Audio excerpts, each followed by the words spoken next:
지혜 있는 자, 이런 주제로 말씀을 드리고자 합니다. 다니엘서는 원래 다니엘이 나라가 망할, 유다 나라가 망할 때 잡혀갔던 어린 소년이었습니다. 어린 소년이 잡혀가서 한간으로 자라죠. 말하자면 심하게 말해서 고초를 잘라버리고 포로로 잡혀온 소년들 중에 똘똘하게 생긴 녀석들을 뽑아서 왕을 수종들도록 한, 참 굉장히 인간적으로 보면 비극적입니다. 나라 망하고 포로로 어린 시절에 잡혀갔어. 성기를 잘라버리고 남의 나라의 임금을 섬겨야 하는 참 비극적인 그런 시작 자체가 참 어둡게 시작한 것입니다. 그런데도 불구하고 성경을 보면은 이 다니엘과 그의 친구 3명이 이런 말씀이 나옵니다. 뜻을 정하여 그 바벨론 나라라는 거대한 국가에 포로로 잡혀간 소년이지만 어릴 적부터 뜻을 정했다는 겁니다. 어떤 뜻을 정했느냐? 임금이 주는 한간으로서의 누릴 수 있는 모든 혜택을 다 포기합니다. 그리고 채소와 물만 먹고 오히려 우상의 제물을 먹지 않겠다는 그런 마음의 결정을 하는 것입니다. 참 어린아이들이 대단하죠.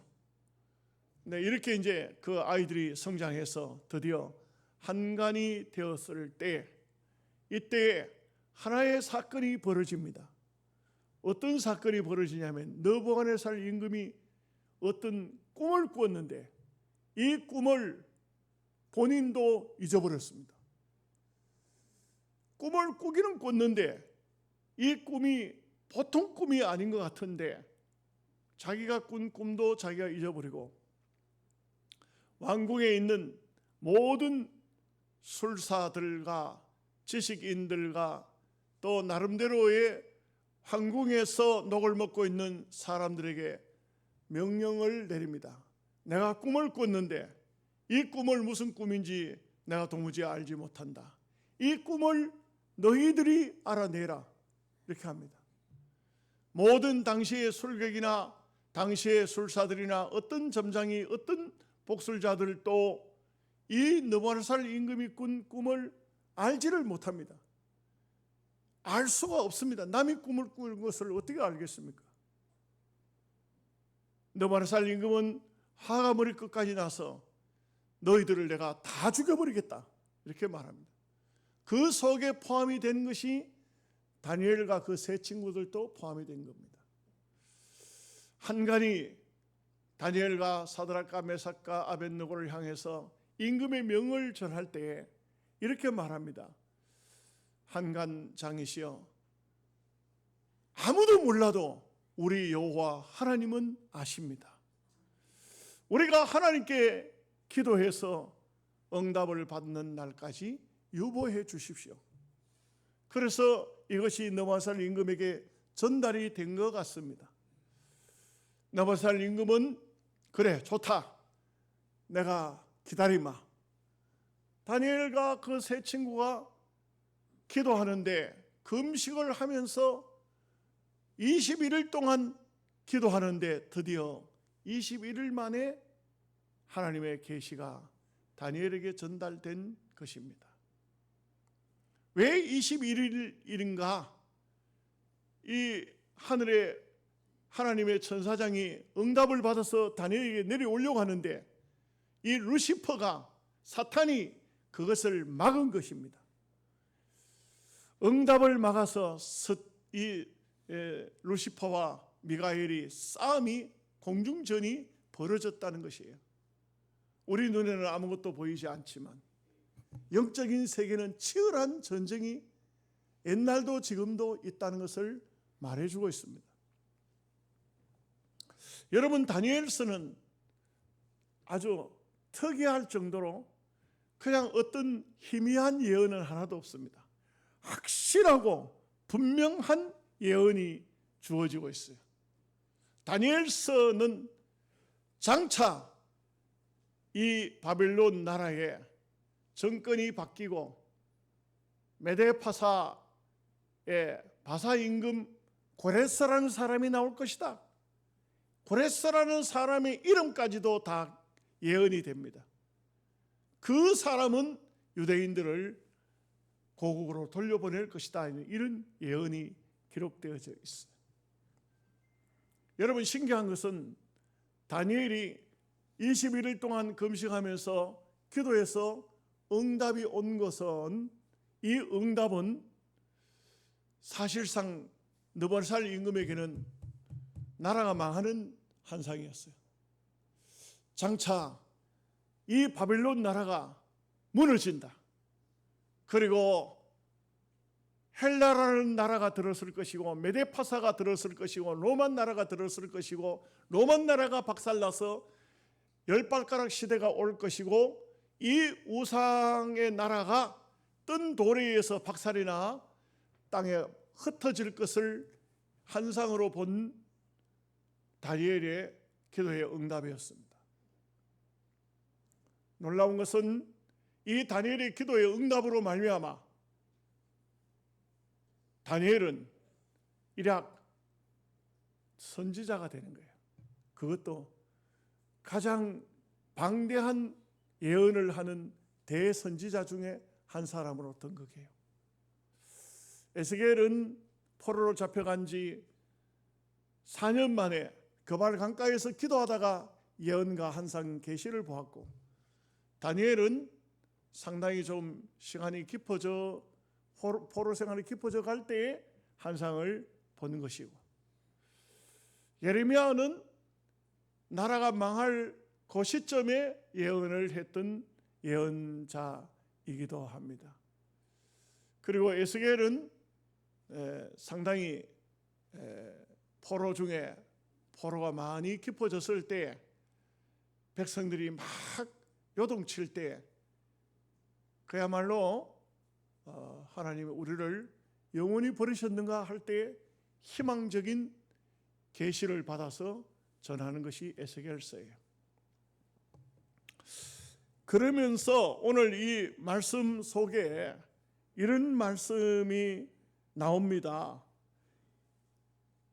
마지막 때가 될 것에, 마지막 이제 종말의 시기에 일어날 하나님의 역사를 말씀하면서 여기 2절 말씀에 보면 땅의 티끌 가운데 자는 자 중에서 많은 사람이 깨어나 영생을 받을 자도 있고 수치를 당하여서 영원히 부끄러움을 당할 자도 있다. 주님의 재림 시에 이 땅에 자던 자들이, 죽은 자들을 다 깨어 일어나서 영생을 얻을 사람, 영원히 수치를 당할 사람이 있다 이거죠. 그러면서 3절 말씀에 보면 지혜 있는 자는 궁창의 빛과 같이 빛날 것이요 많은 사람을 옳은 대로 돌아오게 한 자는 별과 같이 영원토록 빛나리라. 그러니까 여러분, 여기 제가 그 주석을 보면서 상당히 그 재미있는 단어를 보았어요. 오늘 예배를 시작하면서 제가 잠언서 성경을 낭독했는데, 잠언서 지혜 있는 자, 지혜의 근본, 지혜를 얻어야 은을 얻는 것보다가 금을 얻는 것보다 낫다. 그 지혜는 호크마라는 말이에요. 원문이 호크마. 이 지혜는 어떤 지혜냐? 찾는 자, 찾아서 보관하는 자, 지혜를 찾아서 보관하는 자, 지혜를 버리지 않는 자. 결국 영적인 의미를 가르치면 예수를 찾는 자, 진주 보석 찾듯이 예수님을 찾는 자, 예수님을 찾아서 보관하는 자, 보존하는 자, 예수님을 버리지 않는 자, 호크마. 그런데 이 본문에 여기에 지혜 있는 자는 호크마가 아니에요. 여기는 놀랍게도 마스킬이라는 말을 썼어요. 이런 지혜는 어떤 지혜냐? 보존되어 있는 그 보물을 꺼내서 쓰는 자예요. 이게 신기해요. 제가 이 말씀을 많이 묵상했어요. 야, 이런 지혜가 있구나. 지혜가 두 가지라 그랬어요. 지혜는 찾고 보존하는 지혜, 호크마. 그리고 이 지혜를 갖다가 쓰는 자. 누가 더 훌륭한 지혜자일까요? 말세의 사람들에게는 바로 이 마스킬, 그 지혜를 쓸 수 있는 자, 사용할 수 있는 자, 지혜를 부리는 자, 지혜를 통해서 많은 사람을 옳은 대로 돌아오게 하는 사람, 지혜를 통해서 하나님의 나라를 완성시키는 사람, 이런 사람은 영원토록 별과 같이 빛나리라. 빛나는 성도가 될 것이라. 여러분들은 예수님을 찾아 예수님을 믿고 예수님을 떠나지 않는 것만 해도 큰 축복입니다. 네, 그래요. 여러분 복 받았습니다. 네. 그러나 이 지혜를 나눠주는 자, 청지기적인 사명을 가지고 이 지혜를 갖다가 사용하는 자, 이 지혜를 쓸 수 있는 사람은 얼마나 귀한 하나님의 사역자일까요? 저는 이 명절이 다가올 때마다 참 많은 얘기들을 들어요. 서울의 어떤 교회는 이제 추석이 가까우니까 여러분 고향에 다 가시죠. 서울 남을 사람 별로 없죠. 남는 사람은 집에서 예배하시고 주일은 쉬겠습니다. 주일을 쉬면 뭐 식당인가? 이발소는 주일날 쉬더라고요. 어떤 예수 믿는 사람은. 이게 교회가 주일을 쉰다? 이게 무슨 얘기죠? 저는 볼 때 그거는 마스킬이 아니에요. 마스킬의 반대자예요. 예, 우리 교회도 어떤 분이 그런 얘기해요. 목사님, 시골 교회 교인 맨날 안 모인다고 어떤 목사님이 우리는 주일 낮 예배만 합시다. 그렇게 한다고 그래요. 주일 낮 예배만 한다고. 수요일 예배도 없애고 주일 오후도 없애고 새벽 기도도 뭐 개인적으로 기도하고 주일 낮 예배만 하자. 이렇게 한다. 이게 과연 마스킬일까요? 하나님 앞에 우리가 어떤 사명을 받았든지 어떤 지혜를 가지고 있든지 이것은 잘 사용할 수 있어야 되고 활용할 수 있어야 되고 써야 합니다.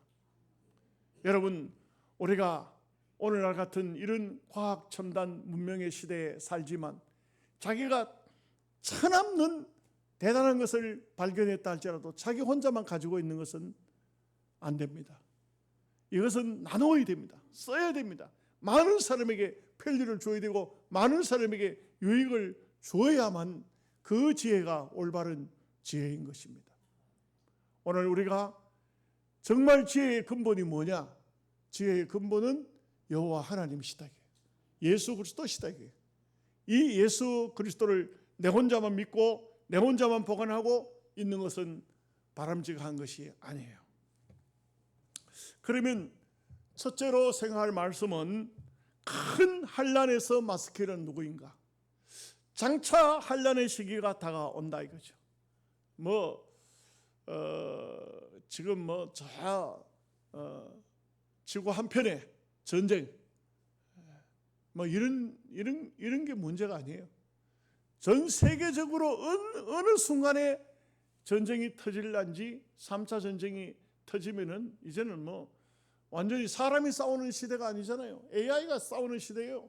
이제 로봇들에 다 AI를 다 정착해가지고 이 로봇들가 나가서 싸우는 거예요. 이런 시대입니다. 이제는 우주 전쟁이에요. 공중화된 전쟁이에요. 이제는 공중에 쏘아 올린 무중력 상태에 있는 그곳에서부터 이제 폭탄이 내려온다고. 그런 시대가 된 거예요, 이게. 예. 원자탄만 무서운 게 아니에요. 수소탄 같은 경우도 얼마나 중성자탄 이런 게 얼마나 무서운 시대입니까? 이런 시대에 우리가 살고 있어요. 계시록에 나오는 모든 전쟁 준비가 성경을 보면서 전부 첨단 무기를 만든다고 그래요. 성경에 보면은 별별 희한한 무기들이 많거든요. 이런 무기들이 지금 현재 다 만들어지고 있어요. 이것은 전 세계가 이런 장차 어디서 터질란지 모르지만 대한민국도 세계인들이 주목하는 하얗고 중에 한 곳이에요. 저 김정의 저 사람 저 또라이라고 해요. 언제 터질지 몰라요. 그런데 우리는 또 무장 해제하고 있잖아요. 이런 시대가 언제 어느 순간에 벌어질란지 몰라요. 보통 일반인들 같으면요, 상대편이 싸우자고 하면은 나는 싸울 의사가 없다 하면 안 싸우려고 그래요. 근데 저 김정은은 저거는 아닙니다. 근데 우리는 지금 현재 거의 무장 해제를 시키려고 하고 있어요. 여러분들 얘기 들으셨지만 방위 출신 국방부 장관이 이제는 총알 쏘지 말고 그냥 빈 총 가지고 연습하라고 이렇게 시키고 있어요. 지금 이 전쟁 연습은 전쟁 이제 할 필요가 없다 이거지. 전쟁 안 일어난다 이게. 이런 시대에 우리가 살고 있습니다. 그래서 이 대한민국도 남과 북이 하얗고입니다. 저 중동도 하얗고지만 심지어는 또 다른 어떤 지역에도 하얗고들이 많아요. 한 번 전쟁이 벌어지면은 이제는 참 걷잡을 수 없이 모든 것이 종말을 향해서 가고 있는 때입니다. 이럴 때에 성경이 말합니다. 이럴 때에 과연 예수 그리스도를 전해줄 수 있는 마스킬은 누구일까? 이게 참 중요합니다. 여러분, 아프리카 부르키나 파소라는 곳이 있어요. 이곳에 우리나라 선교사들이 들어가 보니까 사람이 살 수 있는 곳이 못 돼요. 1년 내내 비가 안 오는 겁니다. 어디에 가도 물이 없어요. 물을 구할 수가 없어요. 물이 없는 나라는 나라가 아니에요. 사람이 살 수가 없어요. 어디에도 물을 구할 수 없어요. 어쩌다가 물이 있는 장소에는 그 물이 오염이 돼서 사람이 먹을 수도 없어요. 정소 알약 집어넣고 어쩌고 하지만 전부 사람들이 그런 물을 먹고 병들어 죽는 거예요. 여기에는 선교사들도 미국에 영국에 선교사들도 들어가 다 실패하고 다 나갔어요. 한국의 선교사가 그곳을 갔는데 하나님께서 내게 이곳에 선교하라고 보낸 이유가 뭘까? 이 사람이 1983년도에 들어갔더라고요. 여기 가서 내가 이 토인들에게 복음을 전하지 못하고 한국으로 돌아간다면 하나님의 선교는 실패다. 그렇다면 내가 여기서 이 사람들과 함께 할 수 있는 것은 무엇일까? 여러분, 그 나라의 특징이 뭐냐면 바오밥이라는 나무가 있어요. 바오밥이라는 이 나무는 수명이 1000년이 아니에요. 100년이나 1000년이 아니에요. 영원히 사는 나무라 그래요. 나무가 죽지 않는 나무라 그래요. 근데 이 바오밥 나무가 말라 죽기 시작하는 겁니다. 거기는 짐승도 사람도 살 수가 없어요. 다 그냥 정처 없이 떠나는 거예요. 정처 없이 어디로 가든가 떠나는 거예요. 물을 구할 수가 없으니까. 이런 나라에 참 이 선교사가 참 한국 사람들은 참 대단하긴 대단해요. 한국에 들어와서 물을 찾는 방법을 배워요. 그리고 그 아프리카에 가서 그 수맥을 찾아요. 그 사막에 모래더미 속에 수맥을 찾아가지고 물줄기가 이곳에 물이 흐르고 있다 땅 속에 그걸 알고 죽기 살기로 그 땅을 파는 거예요. 우물을 팠어요. 우물을 팠어.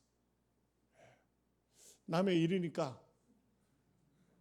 나는 아멘 안 해도 돼요. 우물을 팠어요. 그랬더니 사람들이 보고는 와, 대단하다. 우리가 사는 이 지역에도 물이 나는구나. 얼마나 감동스러웠어. 얼마나 감격했어. 그 물을 떠서 먹으면서 막 춤을 추고 동네 축제가 벌어졌어요.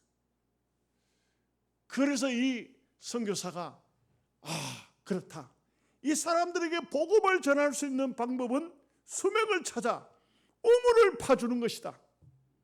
그래가지고는 이 대한민국으로 연락을 했어요. 우물을 좀 파주시오.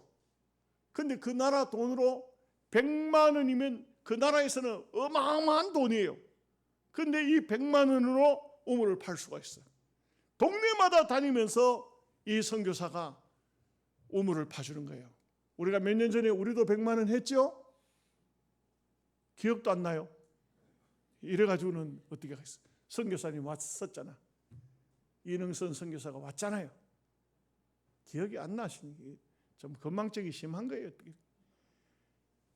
여러분, 시대가 어려울 때 어느 곳에든지 간에 지혜 있는 자가 누구인가? 마스킬 한 자가 이 지혜를, 하나님의 지혜를 꺼내다가 사용하고 쓸 수 있는 자가 누구인가? 오늘 이것을 묻고 있는 것입니다. 아프리카 지역에는 지금요, 요즘에는 놀라운 일들이 벌어져요. 우물만 판 게 아니에요. 와, 신기하게. 이제는요, 로드팜, 이제는 그 나라에 농사까지 지어요. 농산물을 만들어내요. 농산물을 만들어내요. 아프리카를 살리고 있어요. 와, 신기하더라고. 그 배추 심어요. 거기 나락이 나와요. 이제 물이 있어야, 나락은 물이 있어야 되잖아요. 근데 그 물을 찾아내서 나락을 심고, 심지어 배추를 심고 사람들을 살리고. 그러니까요, 그쪽에는요 전부 이슬람화 된 사람들이거든. 이슬람화가 90%예요. 근데 이 이슬람이 기독교로 다 돌아오고 있어요. 이게 뭐죠? 많은 사람을 옳은 대로 돌아오게 한 자는 공중에 빛과 같이 빛날 것이요.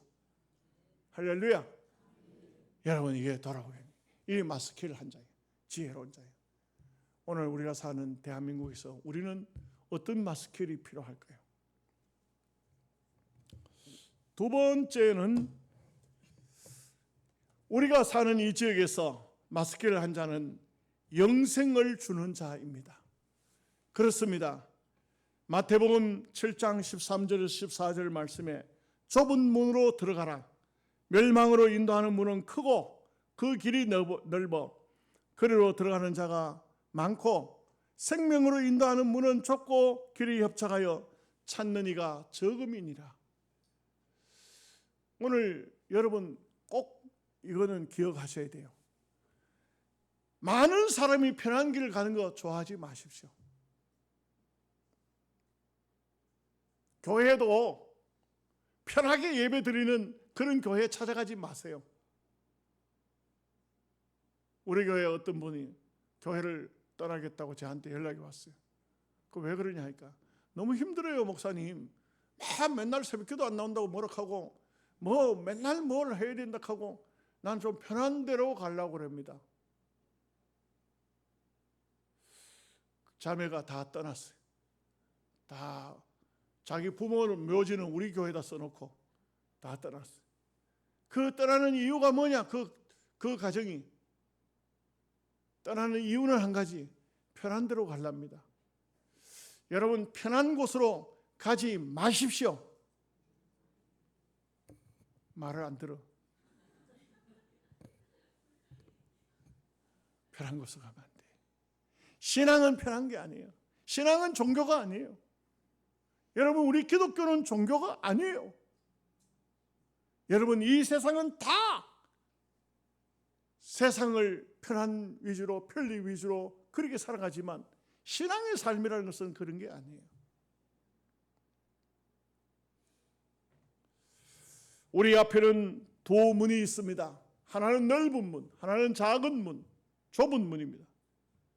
그렇잖아요. 존버년 목사님이 좁은 문 들어간 사람이 얼마나 힘들게 그 좁은 문을 통과했는지, 짐을 잔뜩 짊어지고 문은 좁고 안 들어갈 수 없고 그 문을 들어가야 어디요?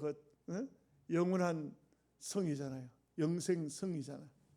이쪽은 장망성이고 망할 성이고 망할 성을 통과해서 영생의 성으로 들어가야 되잖아요.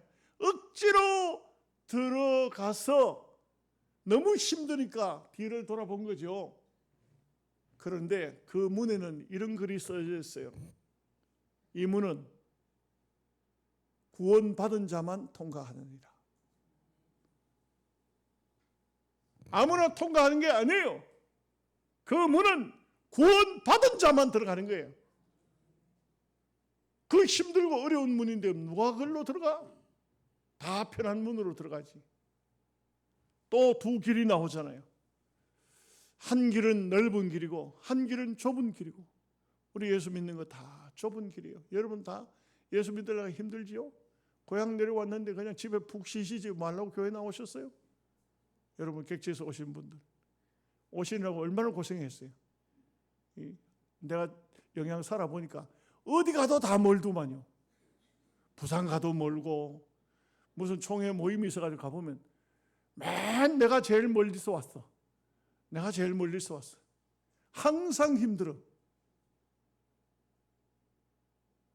그러나 우리는 편하게 살고자 세상 사람과 똑같이 사는 게 우리 그리스도인이 아니에요.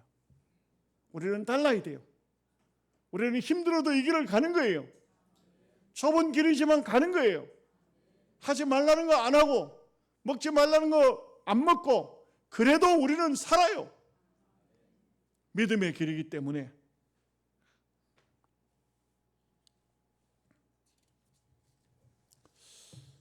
한 가지 더 말씀드립니다. 별과 같이 빛나는 사람이 되어야 됩니다. 궁창의 빛같이 별과 같이 빛나는 성도가 되어야 됩니다. 여러분, 우리 삶은 언젠가는 다 끝이 나겠죠. 끝이 날 때 어떨까요? 참 모든 사람들이 아쉬워하고 참 귀한 분이 떠났다고, 귀한 분이 떠났는데 하늘의 별이 됐다고 세상 표현으로 하면 그렇게 말하죠. 하늘의 별이 됐다고. 죽으면 별이 됩니까? 별이 뭔지도 알지도 못해. 여러분, 제가 한 사람 얘기하고 마칠게요. 미국에 코넬리우스 벤더빌드라는 사람이 있었어요. 벤더빌드라는 사람은 큰 부자였어요. 일평생 얼마나 많은 돈을 모았는지 몰라요. 돈이 많았어요. 이 사람은 임금처럼 군왕처럼 살았어요. 한 번씩 행차하면 대단했어요. 많은 돈을 가지고 있고 또 그 돈으로 엄청난 건세를 부렸어요.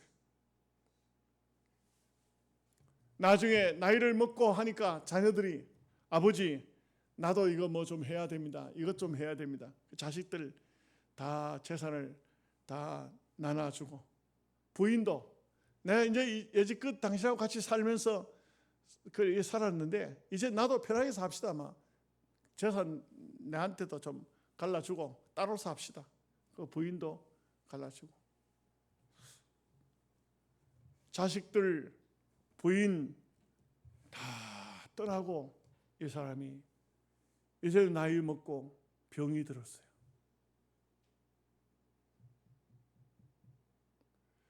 아무도 찾아오는 사람이 없어요. 몸도 마음대로 옛날처럼 그렇게 사용하지 못했어요. 이 벤더빌드에게는 옛날부터 있던 하인 여자아이 하나만 있었어요. 이 여인이 흑인 여자아이가 벤더빌드가 몸을 잘 가누지 못할 때 그 소독약을 가지고 면봉에다가 묻혀서 얼굴을 닦아주고 몸을 닦아주고 음식을 먹여줍니다. 그 많던 물질로 누리던 건세 무슨 소용이 있어요? 그의 인생의 마지막은 너무나도 참 기가 막힌 의지할 것 없는 허무한 인생이 되고 만 것입니다. 근데 이 벤더빌트의 옆에 여자아이가 이제는 벤더빌트가 더 이상 몸도 잘 가누지 못할 때에 앉아서 벤더빌트를 위해서 기도해주고 찬송을 불러줍니다. 예수님은 누구신가? 오는 자의 위로와 없는 자의 풍성이며 천한 자의 높음과 잡힌 자의 노임되고 우리 기쁨 대신에. 벤더빌트가 눈물을 흘리다가 소녀를 향해서 작은 소리로 애야, 네가 믿는 예수님은 어떤 분이니? 늘 찬송을 들으니까. 예수님이 누구신가? 늘 찬송을 들으니까. 사장님, 예수님은요 하나님의 아들이세요. 예수님을 믿으면요 누구든지 천국 가요. 벤더빌트가 이 흑인 소녀에게 묻습니다. 나 같은 사람도 천국 가겠니? 그럼요, 가고 말고요. 그러면 나에게 천국 가는 길을 좀 알려주거라. 벤더빌트가 흑인 소녀에게 묻습니다. 흑인 소녀가 이렇게 말합니다. 사장님, 저를 따라해 주세요. 하나님, 벤더빌트는 죄인입니다. 하나님, 이 세상 살면서 하나님을 알지 못하고 많은 죄를 지었습니다. 하나님, 이제 세상을 떠날 것인데 내가 가면 하나님 나를 받아주세요. 벤더빌트는 울음을 터뜨렸습니다. 그러면서도 울면서도 그 소녀의 기도를 따라합니다. 그러면서 벤더빌트는 예수 그리스도를 생명의 구주로 영접했습니다. 그리고 난 다음 벤더빌트는 그날로부터 생을 마감하는 날까지 이 소녀로부터 날마다 찬송을 듣고 날마다 기도를 하면서 마음에 천국의 확신을 가졌습니다. 그리고 마지막 순간 벤더빌트는 이 흑인 소녀에게 네가 나를 위해서 천국을 보내주었으니 내가 너에게 보답할 것은 살고 있는 이 집과 통장에 남은 모든 돈을 너에게 주노라. 유언으로 변호사를 불러서 그렇게 유언하고 눈을 감았습니다.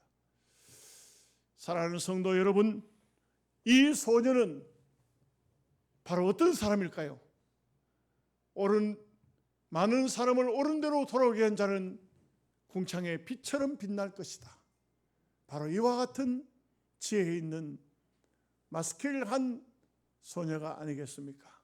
우리의 삶에도 이런 하나님의 지혜와 하나님의 은혜가 있으시기를 주의 이름으로 축복합니다. 아멘. 기도하겠습니다.